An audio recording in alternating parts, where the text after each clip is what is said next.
Hi hello welcome back to our channel. ఈరోజు అయితే 38 size west loose, అలాగే chest loose వచ్చేసి 44 అండి. సో నడుము లూజ్కి, చెస్ట్ లూజ్కి, హామ్ లూజ్కి అయితే చాలా డిఫరెన్స్ అయితే ఉంది. సో ఈ సైజ్ బ్లౌజ్కి వచ్చేసి నాకు ఫస్ట్ టైం అండి. సో పెద్ద సైజ్ బ్లౌజ్కి ఇలా వర్క్ బ్లౌజ్ వచ్చింది. సో నార్మల్గా పెద్ద సైజ్ బ్లౌజ్లకి నార్మల్ మెథడ్లో అయితే స్టిచ్చింగ్ చేశాను, కానీ ఇలా వర్క్ బ్లౌజ్ అంటే ఇది కూడా బోట్ నెక్ బ్లౌజ్ అండి. సో మనకి ఎలా స్టిచ్చింగ్ చేసుకోవాలి అన్న కన్ఫ్యూజన్ అయితే ఏమీ లేదు. అలాగే ఈ బ్లౌజ్కి వచ్చేసి నాకు చూడగానే అనిపించింది చాలా జాయింట్స్ పడతాయి, ఎలా స్టిచ్చింగ్ చేయాలి అనే ఫీలింగ్లో అయితే ఉన్నాను. సో నా ఫీలింగ్స్ అయితే మీతో షేర్ చేసుకోవడానికి మాత్రమే ఈ వీడియో అయితే అప్లోడ్ చేస్తున్నాను. అలాగే వీడియో అయితే ఎక్కడ కూడా స్కిప్ చేయకుండా చూడండి. సో నేను ఎక్కడ ఎలా టెన్షన్ పడ్డానో మీరైతే గెట్ చేసి కామెంట్ అయితే చేయండి. సో ఫస్ట్ అయితే లైనింగ్ వర్క్ చేసుకొని ఇలా మనకి ఫోల్డింగ్ అనేది మన వైపుకి ఉంచాలి. ఓపెన్స్ అంటే బొద్దుల సైడ్ వచ్చేసి మనకు ఆపోజిట్ డైరెక్షన్లో ఉంచుకోవాలి. సో ఇక్కడ ఆల్రెడీ ఎక్స్ట్రా అనేది కటింగ్ చేసేసుకుంటానండి నేను. సో కటింగ్ చేసేసుకున్న తర్వాత కూడా మనము ఫస్ట్ ఫస్ట్ స్ట్రైట్ లైన్ అయితే ఒకటి తీసుకోవాలి. ఇలా తీసుకున్న తర్వాత మనము నడుము లూజ్ అనేది చూసుకోవాలండి ఫస్ట్. సో ఫస్ట్ ఎప్పటికీ ఒకే మెథడ్లో చెప్తుంది అని అనుకోకుండా మనము అయితే ఏది చేసినా కూడా ఒకటే మెథడ్లో అయితే మనము ఫాలో అవ్వాలండి. ఇక్కడ నడుము లూజ్ వచ్చేసి 38.5 ఉంది. సో మనం దాన్ని అయితే 4 ఫోల్డింగ్స్ అయితే చేసుకోవాలి. ఇలా 4 ఫోల్డింగ్స్ వేసుకుంటే మనకి పావు తక్కువ 10 అయితే వచ్చిందండి. సో ఇక్కడ పావు తక్కువ 10కి ఒక మార్కింగ్, డాట్ కోసం అయితే 1 ఇంచు, అలాగే ఎక్స్ట్రా లూజ్ కోసం అయితే 2 ఇంచులు ఇలా నడుము లూజ్ అనేది మార్కింగ్ చేసుకున్న తర్వాత ఇప్పుడు బ్లౌజ్ యొక్క లెంత్ అనేది చూసుకుందాము. సో నేనే ఇలా ఉన్నాను అని అయితే నేను చాలా వరకు అయితే ఫీల్ అవుతానండి. సో ఈ బ్లౌజ్ వచ్చేసి నాకు చాలా లూజ్గా ఉంది. సో జస్ట్ హ్యాండ్ పెడతానే ఏర్పడిందండి బ్లౌజు.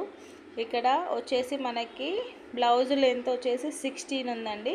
సో 16 అంటే మనం వచ్చేసి 17 అయితే పెట్టుకోవాలి కంపల్సరీగా. హెవీ పర్సనాలిటీ బ్లౌజ్లకి అయితే మనకి బ్లౌజు లెంత్ ఎంత ఎక్కువగా ఉంటే ఫిట్టింగ్ అనేది అంత కరెక్ట్గా వస్తుందండి.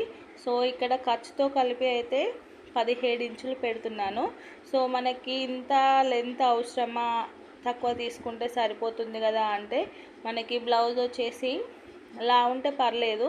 మనకి అన్ని చెస్ట్ లూజ్ కానీ హ్యాండ్స్ కానీ కూడా లావుగా ఉన్నాయనుకోండి, మనకి బ్లౌజ్ అనేది ముందుకి అంటే ఫ్రంట్ సైడ్ అయితే బోర్లా పడిపోతుంది.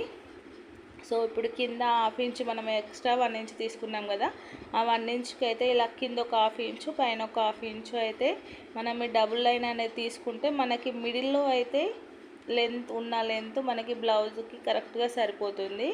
సో ఇక్కడ బోట్ నెక్ బ్లౌజ్ కదండి, ఇక్కడ షోల్డర్ లెంత్ అయితే చూసుకోవాలి. సో ఇక్కడ షోల్డర్ లెంత్ వచ్చేసి మనకి 16 ఇంచులు ఉంది. సో 16 ఇంచులు అంటే మనం కంపల్సరీగా 8 ఇంచులు తీసుకోవాలండి. సో 8 ఇంచులు అంటే ఇక్కడ 8 ఇంచులు తీసుకున్నాను.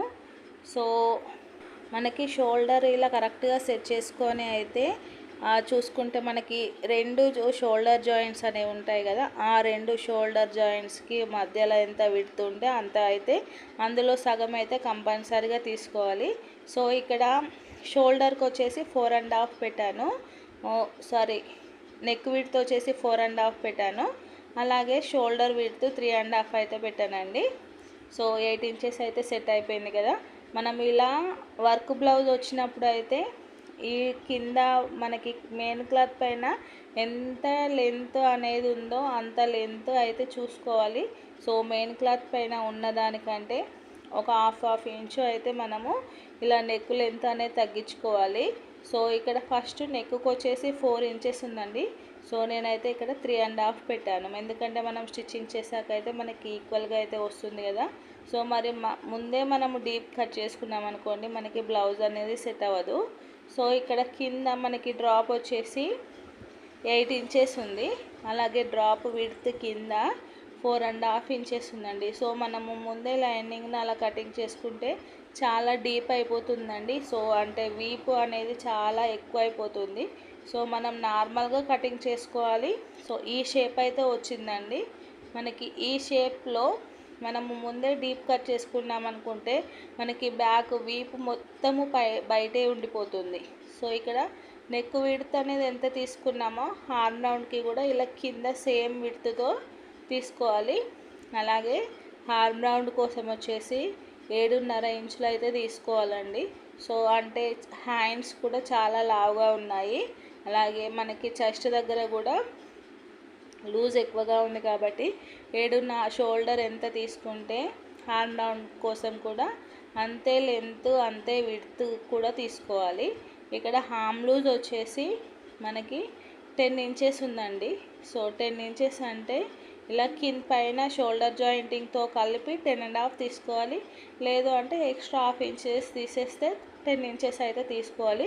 సో మనము ఎక్స్ట్రా జాయింట్తో తీసుకుంటున్నామా లేదంటే జాయింట్ తీసేసి తీసుకుంటున్నామా అది ఒక్కటైతే కరెక్ట్గా చూసి మనము మెజర్మెంట్స్ అనేవి తీసుకోవాలి. ఇలా బ్యాక్ డాట్ కోసం వచ్చేసి బోట్ నెక్ బ్లౌజ్లకి నెక్ విడ్త్ ఎంత తీసుకుంటున్నామో దానికి ఎదురుగా కింద అయితే మనకి బ్యాక్ డాట్ అనేది తీసుకోవాలి.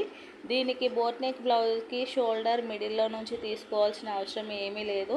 సో నెక్ విడ్త్ ఎలాగో 4 ఇంచెస్ తీసుకుంటాం కదా, దానికి ఈక్వల్గా అయితే మనము బ్యాక్ డాట్ లెంత్ తీసుకోవాలండి. కూడా మర్చిపోయాను, ఇది వచ్చేసి బ్యాక్ క్లోజ్ పార్ట్ అండి, front open part deep neck with star neck అండి ఫ్రంట్ సైడు. సో కాబట్టి మనకి అలాగే నెక్ క్రాస్ ఉందా స్ట్రైట్ ఉందా అనేది కూడా కంపల్సరీగా చెక్ చేసుకోవాలి. సో ఇక్కడ క్రాస్ నెక్కే ఉందండి. సో కాబట్టి మనము నెక్ కూడా అంటే వర్క్ పీస్కి క్రాస్ నెక్ వచ్చిందా స్ట్రైట్ నెక్ వచ్చిందా అనేది అయితే కరెక్ట్గా చూసుకొని మరి లైనింగ్ అనేది కటింగ్ చేసుకోవాలి. సో ఇక్కడ క్రాస్ పీస్ వచ్చింది, అలాగే క్లాత్ అనేది అడ్జస్ట్ అవ్వాలి కాబట్టి నేనైతే కరెక్ట్గా అయితే చూసుకుంటున్నానండి. లైనింగ్ దగ్గరే నాకు చాలా కన్ఫ్యూజ్ అనిపించింది, ఇంకా మెయిన్ క్లాత్ దగ్గరికి వచ్చేసరికి చూడాలి. సో ఎలాంటి బ్లౌజ్ అయినా కూడా మనకి టెన్షన్ ఉన్నా కూడా చాలా చిన్న చిన్న ట్రిక్స్ అనేవి తెలిస్తే చాలా ఈజీగా కటింగ్ చేసుకోవచ్చు. సో 2 ఇంచెస్ అయితే ఫోల్డింగ్ చేసాం కదండి. సో ఇలా 2 ఇంచెస్ ఫోల్డింగ్ చేశాక నెక్ విడ్త్ ఎంత ఉంది, షోల్డర్ విడ్త్ ఎంత ఉంది, అలాగే నెక్ లెంత్ ఎంత చూసుకోవాలి అనేది అయితే కరెక్ట్గా మనం మార్కింగ్ చేసుకోవాలి. ఇక్కడ చూసారు కదా స్టార్ నెక్ అయితే వచ్చింది. సో ఇది అయితే చూసుకోవాలండి ఎంత ఉందో. అలాగే క్రాస్ ఆర్ స్ట్రైట్ అనేది అయితే కంపల్సరీగా చెక్ చేసుకోవాలి. సో ఇక్కడ మనకి ఇట్లా ఈ ఎల్ షేప్ అంటే హాఫ్ స్టారే మనకి 9 ఇంచెస్ అయితే ఉంది. సో ఇలా స్ట్రైట్గా అయితే మనకి నెక్ ఎలా కొలుచుకున్నానో అలాగే ఇక్కడైతే 5 ఇంచెస్ ఇలా క్రాస్గా అయితే 5 ఇంచెస్ ఉందండి. సో టోటల్లీ 10 ఇంచెస్ మనకి ఈ షేప్తో. సో ఇలా స్ట్రైట్గా అయితే 5 ఇంచెస్. సో ఇక్కడ వరకు అయితే 5 ఇంచెస్ అయితే వచ్చిందండి. సో దీన్ని ఇలా కిందికి క్రాస్గా చేసుకుంటే మనకి ఇలా స్టార్ నెక్ అయితే సింపుల్గా వచ్చింది కదా. సో ఇలా నెక్ మార్కింగ్ అయిపోయిన తర్వాత మనకి నార్మల్గా షేప్ పట్టీ కోసం వచ్చేసి హుక్స్ పట్టీ దగ్గర అయితే 2 ఇంచెస్ పైకి, అలాగే ఫ్రంట్ లెంత్ అయితే 1 ఇంచ్ కానీ 1.5 ఇంచ్ కానీ ఎక్స్ట్రా తీసుకోవాలండి. సో ఈ బ్లౌజ్ వచ్చేసి హెవీ చెస్టెడ్ బ్లౌజు, అలాగే హార్మ్ లూజ్ ఎక్కువగానే ఉంది. సో కంపల్సరీగా ఇలా హెవీ చెస్టెడ్ బ్లౌజ్కి అయితే కంపల్సరీగా కింద అంటే బ్లౌజ్ లెంత్ ఫ్రంట్ లెంత్ వచ్చేసి మనము 1 ఇంచ్ కానీ 1.5 ఇంచ్ కానీ అయితే తీసుకోవాలి. సో ఇక్కడ హార్మ్ రౌండ్ కోసం అయితే 1/2 ఇంచ్ తీసుకుంటున్నానండి. సో ఇక్కడ షోల్డర్ దగ్గర నుంచి 4 ఇంచెస్ డిస్టెన్స్లో అయితే మనము లోతు మార్కింగ్ చేసుకోవాలి. సో ఇక్కడ ఫ్రంట్ నెక్ అయితే కటింగ్ చేయట్లేదండి నేను. సో కొంచెం డౌట్గా అనిపిస్తుంది, మరి నేను లైనింగ్ ముందుగానే కటింగ్ చేస్తే మనకి నెక్ సరిపోతుందా లేదా అనే చిన్న డౌట్ అయితే ఉంది. సో దానికోసం అయితే ఫ్రంట్ నెక్ అయితే కట్ చేయట్లేదు. సో మనకి ఇలా డౌట్ అనిపించినప్పుడు అయితే నెక్ కట్ చేయకపోవడమే బెటర్ అండి. సో నేను ఫ్రంట్ లెంత్ కట్ చేశాను, హార్మ్ రౌండ్ కటింగ్ చేస్తున్నాను, నెక్ మాత్రము కటింగ్ చేయట్లేదు. సో ఇక్కడ షోల్డర్ డౌన్ అనేది కంపల్సరీగా తీసుకోవాలి. బ్యాక్ పార్ట్కి కూడా నేను నెక్ లెంత్ అనేది షేప్ కట్ చేయట్లేదండి. సో డైరెక్ట్ పక్కకు పెట్టేశాను. హ్యాండ్స్కి వచ్చేసరికి చూసారు కదా, హ్యాండ్ లెంత్ అయితే సరిపోలేదండి నాకు ఇక్కడ క్లాత్. సో దానికోసం వచ్చేసి వేరే క్లాత్ అయితే తీసుకుంటున్నాను. సో ఈ క్లాత్ అయితే నేను ఎక్స్పెక్ట్ చేయలేదు, అందుకే వాష్ అయితే చేయలేదండి. సో డైరెక్ట్ స్టిచ్చింగ్ కోసమే కటింగ్ అయితే చేసేస్తున్నాను.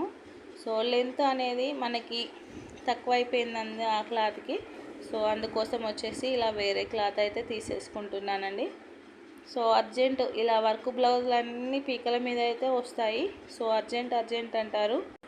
ఇక్కడ హ్యాండ్ లెంత్ వచ్చేసి 12 ఇంచెస్ ఉందండి. సో 12 ఇంచెస్ అంటే మనకి ఎల్బో అంటే కింద మనకి మోచేయి కింది వరకు అయితే వస్తుంది. సో చూసారు కదా, ఇక్కడైతే 11 ఇంచెస్ ఉంటే నేనైతే 12 ఇంచెస్ అయితే తీసుకుంటున్నాను. సో 12 ఇంచెస్ అంటే మనకి కంపల్సరిగా 1 ఇంచ్ అనేది ఎక్స్ట్రా ఉండాలి. అండ్ 12 ఇంచెస్ అంటే మనకి వర్క్ ఎంత ఉందో దానికంటే ఒక 1 ఇంచు ఎక్స్ట్రా లైనింగ్ అయితే తీసుకోవాలండి. ఇక్కడ షోల్డర్ డౌన్ వచ్చేసి 3 ఇంచెస్ తీసుకున్నాను. అలాగే ఇలా ఫోల్డింగ్ దగ్గర నుంచి అయితే మనము హామ్ లూజ్ మార్కింగ్ చేసుకోవాలి 10 ఇంచెస్ అండి. అలాగే extra 2 inches loose. Shoulder width అనేది 1 ఇంచ్ కంపల్సరీగా పెట్టుకోవాలి. ఇక్కడ చిన్నగా హామ్ డౌన్ తిరిగే దగ్గర కూడా నాకు జాయింటింగ్ అనేది వస్తుంది. సో అదే అయితే ఫ్రంట్ లోతు తీస్తాం కదండి, హ్యాండ్కి లోతు, అందులో అయితే అడ్జస్ట్ అయిపోతుంది. హ్యాండ్ లూజ్ ఇది షార్ట్ హ్యాండ్ అండి. సో షార్ట్ హ్యాండ్ అయితే మనకి 8 ఇంచెస్ అయితే ఉంది. సో ఇది ఇప్పుడు మనము కొలతకి ఇచ్చింది షార్ట్ హ్యాండ్, స్టిచ్చింగ్ చేసేది ఫుల్ హ్యాండ్ కాబట్టి షార్ట్ హ్యాండ్ కంటే ఒక 1 ఇంచ్ తక్కువగా తీసుకోవాలి, అంటే 7 ఇంచులు అయితే తీసుకున్నాను. సో ఇలా మార్కింగ్ చాలా ఈజీగా అయితే కరువు అయితే తిప్పేశానండి. సో మీరు కూడా చాలా ఈజీగా కరువు తిప్పేసుకోవచ్చు. సో ఎలాంటి డౌట్ అనేది లేకుండా అయితే మనము బ్లౌజ్ కటింగ్ అయితే కంప్లీట్ చేసేసాను. సో ఇక్కడ హ్యాండ్స్కి జాయింటింగ్ ఏం లేదు, కానీ హ్యాండ్ కరువు దగ్గర ఇలా లోతు దగ్గర అయితే కరెక్ట్గా సెట్ అయిపోయింది. సో చూసారు కదా, ఇలా లోతులో అయితే సెట్ అయిపోయిందండి ఈ జాయింటింగ్. సో ఫైనల్లీ అయితే లైనింగ్ పార్ట్ కంప్లీట్ చేశాను. సో టాస్క్ వచ్చేసి మనకి మెయిన్ క్లాత్ కట్ చేయడంలోనే టాస్క్ అనేది ఉందండి. సో చూసారు కదా, ఇలా మనకి పైన ఉన్న లేయర్ కింద ఉన్న లేయర్ అయితే కరెక్ట్గా ఈక్వల్గా చూసుకోవాలి. కరెక్ట్ వర్క్ అనేది సెట్ చేసుకొని ఇలా మెయిన్ పీస్ అయితే ఇలా స్ట్రేట్గా కటింగ్ చేసుకుంటున్నాను. కటింగ్ చేసుకున్న తర్వాత మనకి ఇలా సైడ్కి జాయింటింగ్ అంటే హార్మ్ కర్వ్ దగ్గర అయితే మనకి క్లాత్ అనేది ఉంది కదా, అది జాయింటింగ్ అయితే పడుతుందండి. అలాగే స్టిచ్చింగ్ వీడియో కూడా అప్లోడ్ చేస్తాను. సో ఇక్కడ నెక్ వచ్చేసరికి చూసారు కదా, మనకి బోట్ నెక్ బ్లౌజ్ అండి. సో ఇలాంటి సైజు బ్లౌజులు మనము మీటర్ క్లాత్ ఇచ్చి వర్క్ వేయమంటే వేస్తారండి. సో వర్క్ వేసే వాళ్ళకి కానీ క్లాత్ తెచ్చుకునే వాళ్ళకి అయితే ప్రాబ్లం ఏముండదు. చిన్న ప్రాబ్లం వల్ల మనలాంటి టైలర్స్కే అండి. సో క్లాత్ ఎక్కడ కూడా జస్ట్ కటింగ్ కానీ జాయింట్స్ కానీ ఏర్పడకుండా స్టిచ్చింగ్ చేయాలి. సో ఇక్కడ చూస్తున్నారు కదా, సైడ్కి అయితే ఇక్కడ జాయింటింగ్ అయితే పడుతుంది. Front side right and left 2 sides అయితే జాయింటింగ్ పడుతుంది. లేదు అంటే మనకి వాటికి క్లాత్ అస్సలకే లేదండి. సో అందుకోసమే ఇలా జాయింట్స్ మనకి చూసారు కదా, క్లాత్ అనేది ఇలా వేసిన తర్వాత అస్సలకే సరిపోవట్లేదు. సో ఇలా సైడ్కి అయితే అంటే మనకి బ్యాక్ పార్ట్ ఖర్చు వరకు అయితే ఇలా క్లాత్ అయితే ఫోల్డింగ్ చేశాను. ఫోల్డింగ్ చేసి అయితే ఇలా కటింగ్ చేస్తున్నానండి. లైనింగ్ అనేది చాలా ఈజీగా కటింగ్ చేశాను, కానీ ఇలా మెయిన్ క్లాత్కి వచ్చేసరికి అయితే చాలా ఇబ్బంది అనిపించింది. వేస్ట్గా తీసుకున్నానేమో అని అనిపించింది ఒక్కోసారి. అయినా కూడా ఒక్కోసారి ఇలాంటి ట్రయల్స్ చేస్తేనే కదా మనకి కూడా ఏమైనా కొంచెం ఏ మూలైనా కొంచెమైనా భయం ఉంటుందండి. సో అలాంటి భయం పోవాలి అంటే ఇలాంటి బ్లౌజులు అయితే కుట్టి తీరాల్సిందే. సో ఇక్కడ చూసారు కదా, 2 సైడ్స్ ఇక ఏం చేయలేమండి, మనకి మెయిన్ క్లాత్ అయితే లేదు. సో మనకి బయట కనబడేంత వరకు అయితే మనం క్లాత్ అయితే వేరే క్లాత్ జాయింట్స్ కానీ ఏమీ పడకూడదు. సో కింద కానీ సైడ్కి కానీ మనకి జాయింట్ పడ్డా పర్లేదు, కానీ మనకి కనబడే దగ్గర అయితే జాయింటింగ్ అయితే ఏమీ ఉండకూడదు. సో ఇక్కడ అయితే మనకి నెక్ దగ్గర అయితే జాయింటింగ్ అయితే వస్తుందండి, అంటే ఉక్స్ పట్టి సైడ్ ఇక్కడ చూస్తున్నారు కదా, క్రాస్గా కట్ చేశాను కదా, అంటే మనకి బ్యాక్ పార్ట్ షోల్డర్ అనేది అక్కడికి వచ్చేసింది కాబట్టి మనకి ఇక్కడ ఫ్రంట్ పార్ట్కి వచ్చేసి మనకి జాయింటింగ్ అనేది వస్తుంది. సో చూసారు కదా మనకి జాయింటింగ్ అనేది ఎంత ఉందో, ఇక్కడైతే జాయింటింగ్ ఉంది, సో సైడ్కి ఉంది, అలాగే లెంత్ దగ్గర కూడా జాయింటింగ్ అనేది ఉంది. సో టోటల్గా అయితే ఫ్రంట్ పార్ట్ మొత్తము జాయింట్సే ఉన్నాయండి. సో లైనింగ్కి ఇది అయితే షేప్ పట్టి కోసం వస్తుంది. అలాగే ఈ క్లాత్ అయితే షేప్ పట్టికి వేద్దామని ఫిక్స్ అయ్యాను, కానీ వేయనని అస్సలు బాగుండదు కదా. సో ఫైనల్లీ అయితే వీడియో కటింగ్ కంప్లీట్ అయిపోయింది.